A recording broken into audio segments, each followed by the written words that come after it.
خیلی حال داشت.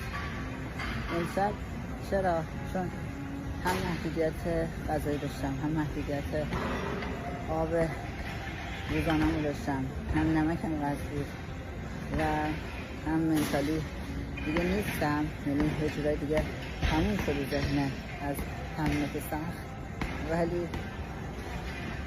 یه چیزی از درون تو میکشه جلو. بریم رسید سرنوشت، ببینیم که سرنوشت قراره چی برای ما رقم بزنه. امیدوارم که هر چی که هست خیر باشه.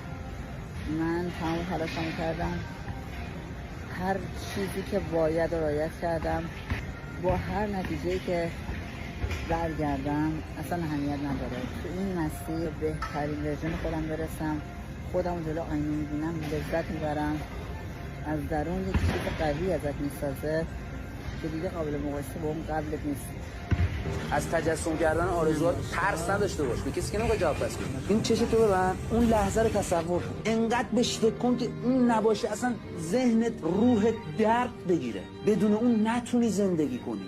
این اتفاقو من انجام دادم. شد انقدر بهش فکر کردم که شد بخشی از ذهنیتم، معتادش شده بودم.